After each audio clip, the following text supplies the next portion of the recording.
오늘 우리에게 주시는 하나님 말씀은 스가랴서 11장 1절부터 17절입니다. 레바논아, 내 문을 열고 불이 내 백향목을 사르게 하라. 너 잣나무여 고갈지어다. 백향목이 넘어졌고 아름다운 나무들이 쓰러졌음이로다. 바산의 상수리 나무들아 곡할지어다. 무성한 숲이 엎드러졌도다. 목자들의 곡하는 소리가 나미여 그들의 영화로운 것이 쓰러졌음이로다. 어린 사자의 부르짖는 소리가 나미여 이는 요단의 자랑이 쓰러졌음이로다.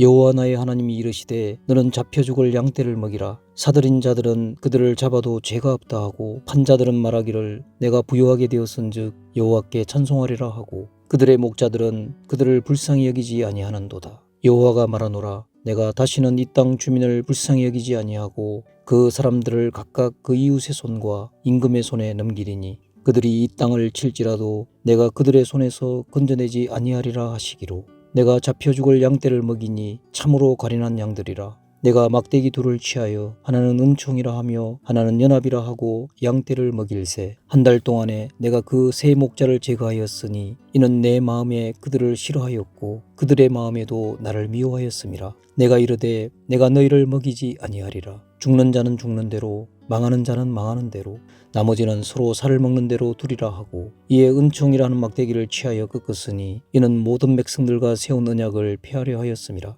당일에 곧 폐함에 내 말을 지키던 가련한 양들은 이것이 여호와의 말씀이었던 줄 안지라. 내가 그들에게 이르되 너희가 좋게 여기거든 내 품삯을 내게 주고 그렇지 아니하거든 그만두라. 그들이 곧 은 30개를 달아서 내 품삯을 삼은지라. 여호와께서 내게 이르시되 그들이 나를 헤아린 바 그 삭을 토기장이에게 던지라 하시기로 내가 곧 그 은 30개를 여호와의 전에서 토기장이에게 던지고 내가 또 연합이라 하는 둘째 막대기를 꺾었으니 이는 유다와 이스라엘 형제의 의리를 끊으려 함이었느니라. 여호와께서 내게 이르시되 너는 또 어리석은 목자의 기구들을 빼앗을지니라. 보라, 내가 한 목자를 이 땅에 일으키리니 그가 없어진 자를 마음에 두지 아니하며 흩어진 자를 찾지 아니하며 상한 자를 고치지 아니하며 강건한 자를 먹이지 아니하고 오히려 살진 자의 고기를 먹으며 또 그 굽을 찢으리라. 화 있을진저 양떼를 버린 못된 목자여 칼이 그의 팔과 오른쪽 눈에 내리리니 그의 팔이 아주 마르고 그의 오른쪽 눈이 아주 멀어버릴 것이라 하시니라. 아멘. 오늘 본문 1절에 레바논아 내 문을 열고 불이 내 백향목을 사르게 하라 말씀합니다. 백향목은 레바논에서 주로 자라는 나무로 궁전과 성전의 건축 재료로 사용되었습니다. 레바논에게 내 문을 열고 내 백향목을 사르게 하라고 표현한 것은 레바논의 백향목으로 지은 성전이 파괴되어 황폐하게 될 것을 예언한 것입니다. 2절에도 보시면 너 잣나무여 곡할지어다 바산의 상수리 나무들아 곡할지어다 라고 말합니다. 이 잣나무와 바산의 상수리 나무도 레바논의 백향목과 같이 이스라엘을 상징하는 것들로서 앞으로 임할 이스라엘의 심판에 대해 슬퍼하라는 말입니다.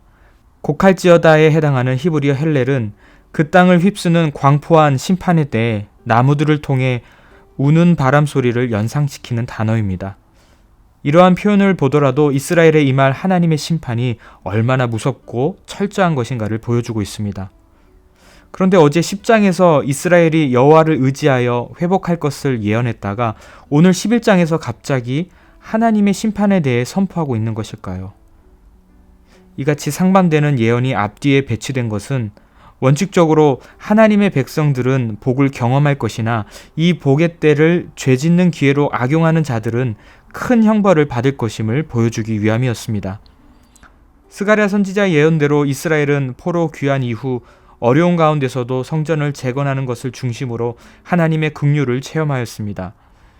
그러나 그들이 범죄함으로 또다시 큰 환난을 겪게 될 것이라고 예언하십니다. 이스라엘 백성들을 올바르게 영적으로 이끌 지도자들의 부패와 또 그 지도자들을 따라 하나님의 뜻을 저버리고 앞으로 오실 메시아를 참된 목자로 생각하지 않는 백성들의 패역함은 하나님의 심판을 자초하게 됩니다. 이러한 이스라엘의 모습을 하나님은 목자와 양떼로 비유하시며 말씀하십니다.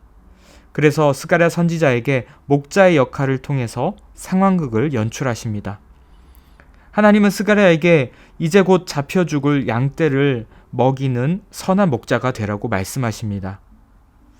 그가 맡은 양떼들의 상황이 5절에서 표현되고 있는데요. 사들인 자들은 그들을 잡아도 죄가 없다 하고 판 자들은 말하기를 내가 부유하게 되었은즉 여호와께 찬송하리라 하고 그들의 목자들은 그들을 불쌍히 여기지 아니하는도다. 여기서 양떼를 사들인 자들은 이스라엘 백성을 포로로 잡아 자기 소유의 물건처럼 생각했던 이방 나라의 압제자들을 가리킵니다. 그들은 이스라엘에 대한 침략과 사로잡음에 아무런 양심의 가책이나 죄책감이 없었습니다. 그리고 판자들과 그들의 목자들 모두 이스라엘의 지도자들을 말합니다.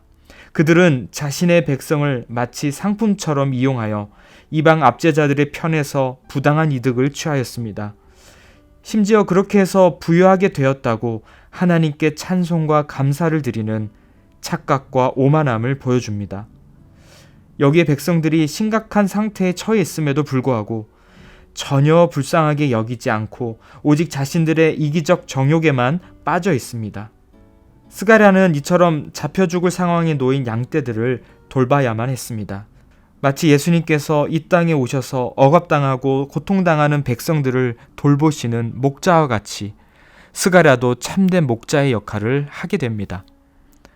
참된 목자의 역할을 하면서 먼저 한 달 동안 새 목자를 제거합니다. 8절에 한 달 동안에 내가 그 새 목자를 제거하였으니 이는 내 마음에 그들을 싫어하였고 그들의 마음에도 나를 미워하였음이라. 이 새 목자는 누구를 가리킬까요? 누구라고 콕 집어 말씀하고 있진 않지만 5절에 보시면 이 목자들은 양들을 속이고 불쌍히 여기지도 않고 팔아버리는 목자들이었습니다. 예수님은 이런 자들을 삭군이지 목자라고 하지 않으셨죠.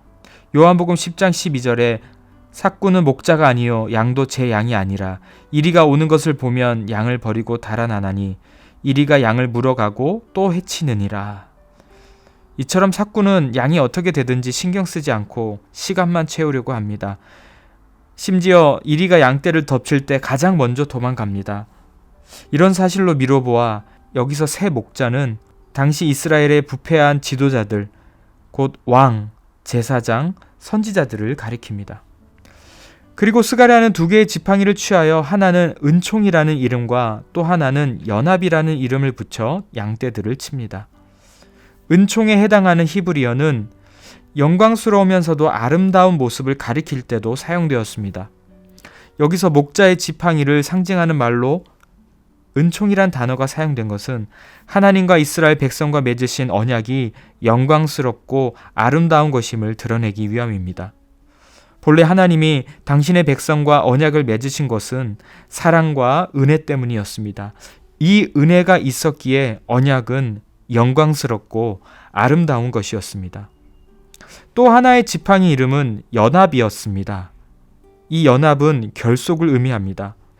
언약을 의미하는 히브리어 베리트 역시 결속의 의미를 내포하고 있습니다.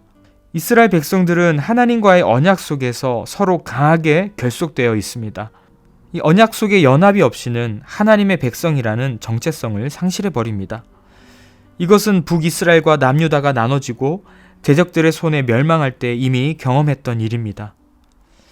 그런데 스가랴가 갑자기 이 두 지팡이를 꺾어버립니다. 먼저 은총의 막대기를 잘라버리면서 하나님께서 모든 백성과 더불어 세운 언약을 폐하신다는 것을 보여주었습니다. 더 이상 이스라엘 백성에게 은총을 나타내지 않으시겠다는 의미입니다. 하나님이 은총을 거두어 가시면 영광과 아름다움이 있을 수 없습니다. 하나님의 은총이 없이는 결국 심판과 저주 속에 있게 됨을 암시합니다. 또한 연합의 막대기를 잘라버리면서 이스라엘 백성들 간의 응집력을 잃어버리고 분란이 일어나 결국 뿔뿔이 흩어지게 될 것임을 암시합니다. 왜 갑자기 하나님은 스가랴 선지자에게 이러한 퍼포먼스를 시킨 것일까요? 이미 앞서 사라진 거짓 목자도 문제였지만 곧 잡혀 죽을 양떼들 가운데 참된 목자를 거부하고 그의 사역을 값싸게 취급했기 때문입니다. 12절에 내가 그들에게 이르되 너희가 좋게 여기거든 내 품삯을 내게 주고 그렇지 아니하거든 그만두라. 그들이 곧 은 30개를 달아서 내 품삯을 삼은지라. 율법의 규례에서 은 30은 소가 받아서 죽인 종의 목숨값이었습니다. 흔히 하찮은 것에 대한 관용적 표현으로 이 은 30이라는 말이 사용되기도 했습니다. 이 목자에게 품삯으로 은 30을 주었다는 것은 모욕이었습니다. 그가 양떼를 먹이고 돌본 곳을 굉장히 하찮게 여겼다는 것입니다. 하나님은 이것에 분노하셨습니다. 13절에 여호와께서 내게 이르시되 그들이 나를 헤아린 바 그 삭슬 토기장이에게 던지라 하시기로 내가 곧 그 은 30개를 여호와의 전에서 토기장이에게 던지고. 이 토기장이들은 흰놈의 골짜기 주변에서 토기를 구우면서 지냈고 백성들은 이런 토기장이들을 굉장히 업신여겼습니다. 그래서 토기장이에게 던지라는 말은 요즘 표현으로 말하면 개에게나 던져주라는 말과 비슷합니다. 그만큼 하나님께서 자신을 하찮게 여기는 이스라엘 백성들에게 대한 분노로 가득 차셨음을 보여주신 표현입니다. 이 내용은 이스라엘 백성이 하나님의 언약을 매우 하찮게 취급하는 것을 비유적으로 표현한 것이지만 구속사적으로는 매우 중요한 메시지를 담고 있습니다. 앞으로 오실 메시아가 세상에서 여겨질 대우를 미리 보여주고 있기 때문입니다. 가룟 유다가 예수님을 팔고 얻은 대가도 은 30이었습니다. 값을 매길 수 없는 그 귀한 예수님께서 종의 값으로 팔리신 것입니다. 더 놀라운 것은 13절의 말씀도 예수님의 때에 그대로 성취되는 것을 보게 됩니다. 마태복음 27장에 유다가 예수님을 배신한 대가 은 30을 다시 성전으로 보냈는데 대제사장들은 이것으로 토기장의 밭을 삽니다. 생각해보면 참으로 가슴 아픈 예언의 성취입니다. 이러한 초라한 대가를 치르셨지만 예수님은 우리에게 이 세상 값으로 매길 수 없는 가장 고귀한 구원을 선물로 주셨음을 잊지 마시기 바랍니다.